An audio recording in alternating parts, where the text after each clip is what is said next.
இந்தோ Israel கூட்டு பங்களிப்பில் உருவான திட்டம். இஸ்ரேலுக்கும் இந்தியன் கவர்மெண்ட்டுக்கும் ஒரு கொலாபரேட்டிவாக அவங்களோட டெக்னாலஜிஸ், அவங்களோட தொழில்நுட்பங்களை நம்ம உபயோகப்படுத்தி அதிகமான அளவுக்கு சாகுபடி எப்படி செஞ்சு விளைச்சல் எடுக்கலான்றதை பற்றி விவசாயிகளுக்கு சொல்கிறதுக்காக தான் இந்த மையம் அமைக்கப்பட்டது. விவசாயிகளின் வருமானத்தை அதிகரிக்கும் மேடை அலங்கார பூக்கள்,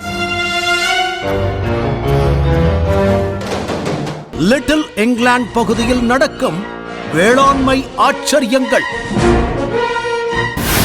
மண் பேசும் சரித்திரம். கிருஷ்ணகிரி மாவட்டத்தில் உள்ள தளி என்கிற பகுதி ஆங்கிலேயர் காலத்தில் முக்கியமான பகுதியாக பதிவாகி இருக்கிறது. லிட்டில் இங்கிலாந்து என்று இதன் சுற்றுவட்டார பகுதிகள் அழைக்கப்படுகின்றன.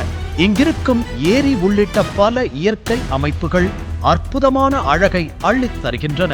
சுட்டெரிக்கும் வெயில் காலத்தில் கூட மிதமான குளிர்ச்சியை தரும் பகுதி என்பதால் லிட்டில் இங்கிலாந்து என்று அழைக்கப்படுவதாக சொல்லப்படுகிறது. இந்த பகுதியில்தான் தமிழ்நாடு அரசின் தோட்டக்கலை ஆராய்ச்சி மற்றும் பயிற்சி மையம் அமைந்திருக்கிறது. நாம் அந்த மையத்தை நோக்கி சென்றோம்.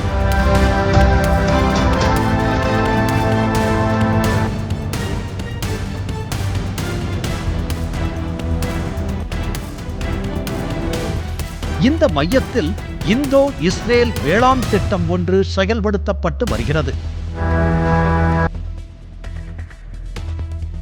அதன் பெயர் கொய் மலர் மகத்துவ மையம். தோட்டக்கலை ஆராய்ச்சி மற்றும் பயிற்சி மையத்தின் கீழ் டிப்ளமோ படிப்புக்கான வகுப்புகள் எடுக்கப்படுகின்றன. வேளாண்மை தொடர்பான நுட்பங்களும் செயல்முறைகளும் இங்கே பாடத்திட்டத்தின் வாயிலாக பயிற்றுவிக்கப்படுகின்றன.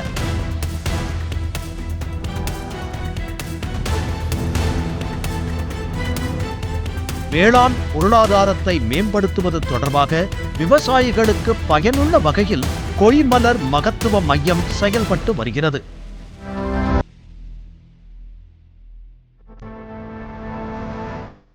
இதற்காக இங்கே பல்வேறு பசுமை குடில்களும் நிழல் வளை கூடாரங்களும் அமைக்கப்பட்டு இருக்கின்றன.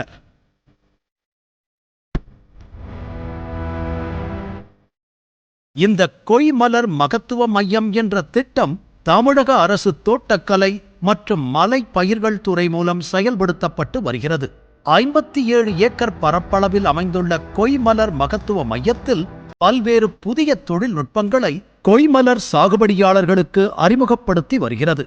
இந்த திட்டத்தின் நோக்கம் மற்றும் செயல்பாடுகளை நேரில் பார்த்து அறிந்து கொள்வதற்காக கோவை வேளாண் பல்கலைக்கழகத்திலிருந்து மாணவர்கள் கல்வி சுற்றுலா வந்திருந்தார்கள்.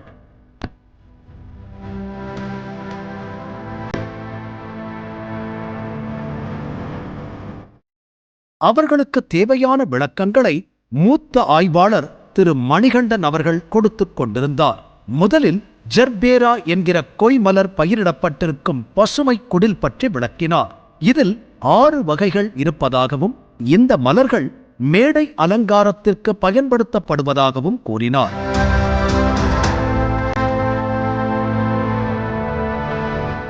₹2 முதல் ₹4 வரை இந்த மலர் விற்பனையாகும் என்றும் சொல்லப்பட்டது. வணக்கம், நாங்கள் தமிழ்நாடு வேளாண்மை பல்கலைக்கழகத்தோட தோட்டக்கலை மாணவர்கள் செகண்ட் இயர் படிச்சுட்டு இருக்கோம். இப்போ நாங்கள் ஒரு 7 நாள் சுற்றுலாக்காக, கல்வி சுற்றுலாக்காக வந்திருக்கோம். இன்றைக்கி இங்கே கட் ஃப்ளவர்ஸ் பற்றி நாங்கள் தெரிஞ்சுக்கிறதுக்காக வந்திருக்கோம். இப்போ நாங்கள் ஜெர்பரா பற்றி பார்த்துட்ருக்கோம். இது ப்ரொடெக்டட் கல்டிவேஷன். இதில் நம்ம என்வாயன்மெண்ட்டை கண்ட்ரோல் பண்ணி அதுலேருந்து நம்ம ஈல்டு எடுக்கலாம். இது ரொம்ப ப்ராஃபிட்டபிள் அண்ட் நம்மளுக்கு வழக்கமாக கிடைக்கிற ஈல்டு விட 2 டைம்ஸ் ஜாஸ்தியான ஈல்டு கிடைக்கும். அதே போல் நம்மளோட பூச்சியும் நோயையும் ரொம்ப ஈஸியாக இது வழியாக கண்ட்ரோல் பண்ணலாம். சரிங்க, இந்தோ இஸ்ரேல் ப்ராஜெக்ட் நடத்துகிறதா சொன்னீங்க இல்லையா, அதை பற்றி இன்னும் கொஞ்சம் விவரிக்க முடியுமா? இது ஒரு centre of excellence for cut flowers சொல்லுவாங்க. தமிழில் பார்த்திங்கன்னா கொய்மலர் மகத்துவ மையம். இது ஒரு இந்தோ இஸ்ரேல் அக்ரிகல்ச்சரல் ப்ராஜெக்ட். சரிங்களா? ஸோ இஸ்ரேலுக்கும் இந்தியன் கவர்மெண்ட்டுக்கும் ஒரு கொலாபரேட்டிவாக அவங்களோட டெக்னாலஜிஸ், அவங்களோட தொழில்நுட்பங்களை நம்ம உபயோகப்படுத்தி எப்படி வந்து கொய் மலர் கட்ஃப்ளார்ஸ் வந்து சாகுபடி செய்யலாம், அவங்களோட தொழில்நுட்பங்களை அதிகமான அளவுக்கு சாகுபடி எப்படி செஞ்சு விளைச்சல் எடுக்கலான்றதை பற்றி விவசாயிகளுக்கு வந்து சொல்கிறதுக்காக தான் இந்த மையம் வந்து அமைக்கப்பட்டது. ஸோ என்னென்ன 2017 வந்து இந்த மையம் வந்து ஆரம்பித்தாங்க. அது மட்டும் இல்லாமல் பார்த்திங்கன்னா இதனோட ஏரியா அப்படின்னு பார்த்திங்கன்னா 56 ஏக்கரில் இந்த மையம் வந்து அமைக்கப்பட்டது. என்னென்ன சாகுபடி செய்கிறாங்க அப்படின்னு பார்த்தோன்னா கொய் மலர்களில் ஜெர்பரா, கார்னேஷன், ஆர்கிட், கட்ரோஸ் இந்த மாதிரி மலர்களை வந்து சாகுபடி செய்கிறாங்க.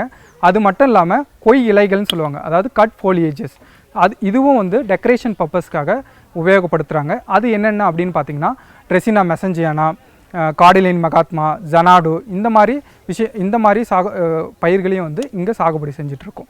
சார் இங்கே சிகப்பு, வெள்ளை, மஞ்சள்னு நிறைய நிறங்களில் பூக்கள் இருக்கு இல்லையா, அதோட ரகங்கள் பற்றி சொல்ல முடியுமா? இங்கே பார்த்தீங்கன்னா நாங்கள் ஒரு 6 விதமான ரகங்கள் வந்து சாகுபடி செஞ்சிட்ருக்கோம். பொதுவாக சிவப்பு அப்படின்னு பார்த்தீங்கன்னா டெரா கலினா அப்படின்னு சொல்லுவாங்க, அதனோட ரகத்தோட நேம் அது பெயர் வந்து டெரா கலினா. அடுத்து மஞ்சள் அப்படின்னு பார்த்தீங்கன்னா லிவியா அப்படின்னு சொல்லுவோம், அது ரகத்தோட பெயர். அதே போல் பிரேக் டான்ஸ், இது வந்து வெள்ளை நிற பூக்கள் வந்து கொண்டு இருக்கும். அடுத்து பெட்டலி, லைட் பிங்க். அடுத்து பார்த்திங்கன்னா ஆரஞ்சு கலருடையது ஐமி அப்படின்ற ஒரு வெரைட்டி. அதுக்கப்புறம் பார்த்திங்கன்னா டார்க் பிங்க் அப்படின்னு பார்த்திங்கன்னா ஸ்ரீவித்யான்ற வெரைட்டி வந்து 6 விதமான ரகங்களை இந்த சாகுபடி பண்ணிகிட்ருக்கோம். கிருஷ்ணகிரி மாவட்டம் தளி பகுதியில் தமிழ்நாடு அரசின் தோட்டக்கலை ஆராய்ச்சி மற்றும் பயிற்சி மையத்தில் இந்தோ இஸ்ரேலிய திட்டமான கொய் மலர் மகத்துவ மையம் பற்றி பல்வேறு தகவல்கள் நமக்கு கிடைத்தன.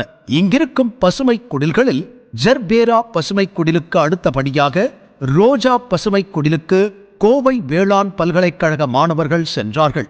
அங்கேயும் மூத்த ஆய்வாளர் திரு மணிகண்டன் அவர்கள் விளக்கம் அளித்தார். ரோஜா பூக்களில் இருக்கும் வகைகள் மற்றும் விளைச்சல் பற்றி பல தகவல்கள் கிடைத்தன. சார் இந்த பசுமை குடிலில் என்னென்ன ரகங்கள் ரோஸ் சாகுபடி செய்கிறீங்க?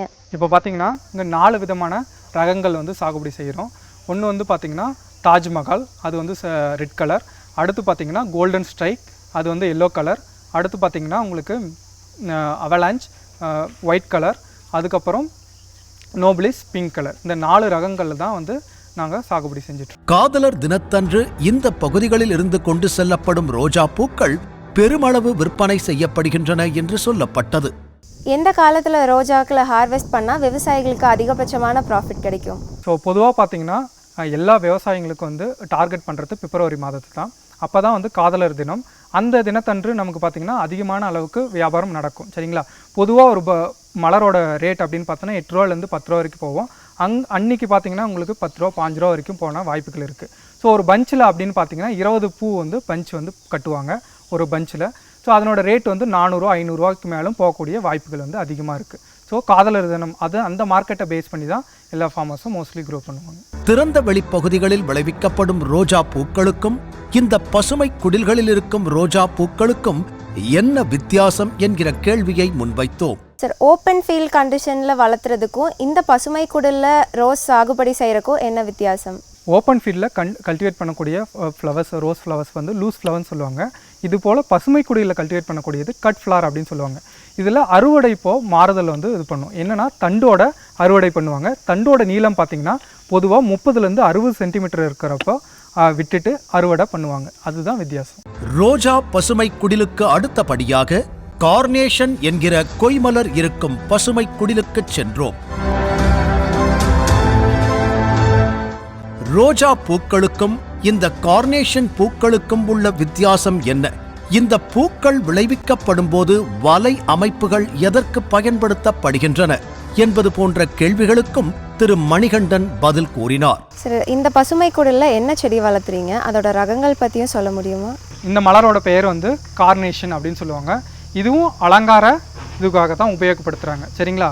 மேடை அலங்காரங்கள், இப்போ திருமணத்துக்கு அலங்காரத்துக்காக உபயோகப்படுத்துகிறாங்க. இங்கே வந்து நாங்கள் சில ரகங்களை வந்து சாகுபடி செய்கிறோம். குறிப்பாக வந்து சிவப்பு நிற பூக்கள் வந்து மாஸ்டர் அப்படின்னு சொல்லுவாங்க. அடுத்து வந்து மஞ்சள் வந்து கீரோ, அடுத்து வெள்ளை வந்து பால்டிகோ, அடுத்து ஓம்ஸ் அப்படின்றது 2 கலர். சரிங்களா? ஒரே மலரில் 2 கலர்கள் இருக்கும். இந்த மாதிரி ரகங்களை நாங்கள் இங்கே சாகுபடி செஞ்சுட்ருக்கோம். நம்ம பார்த்த 2 பசுமை குடில்கள்லேயும் இந்த நெட் இல்லை, இங்கே ஏன் இது போட்டிருக்கீங்க? இந்த மலருக்கு கண்டிப்பாக இந்த நெட்டிங் வந்து கண்டிப்பாக தேவைப்படும். எதுக்காக அப்படின்னு பார்த்தீங்கன்னா இந்த தண்டுகள் வந்து மலர்கள் வரக்கூடிய தண்டுகள் இது. இந்த ஒரு தண்டில் வந்து ஒரு மலர் தான் வரும். சரிங்களா? ஸோ இது வந்து ஈஸியாக உடையக்கூடிய தண்டுகள். ஸோ அதனால் அதுக்கு ஒரு சப்போர்ட் கொடுக்கறதுக்காக 3 அடுக்கு நெட்டிங் வந்து கொடுத்துருப்போம். சரிங்களா? ஸோ இதனால் இந்த தண்டுகளை வந்து உடையாமல் பாதுகாக்கலாம். சரி, இந்த பூ ரோஜா விட அதிகமான விலையா இல்லை குறைஞ்ச விலையா? இது எந்த மாதிரியான காலகட்டங்களில் எந்த நிலத்தில் விளையும்? கண்டிப்பாக ரோஜாவை விட இந்த மலர் வந்து அதிகமான விலை தான் போகுது. குறைஞ்சபட்சம் உங்களுக்கு பார்த்தீங்கன்னா அதிகபட்சம் 350 ரூபாயிலேருந்து 400 ரூபா வரைக்கும் ஒரு பஞ்ச் வந்து போகும். ஒரு பஞ்ச் அப்படின்னு பார்த்தீங்கன்னா 20 மலர்கள் கொண்டது தான் ஒரு பஞ்சு.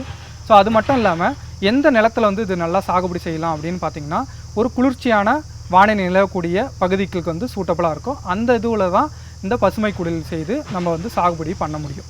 சரிங்களா? அதிகமான வெயில் இருக்குது அப்படின்னா அந்த மாதிரி மாவட்டங்களில் நம்மளால் சாகுபடி செய்ய முடியாது. பொதுவாக கிருஷ்ணகிரியில் பார்த்திங்கன்னா இந்த தளி ரீஜனில் அதிகமான அளவுக்கு இந்த பசுமை குடிலில் இந்த கார்னேஷன் மலர்களை சாகுபடி செய்கிறாங்க.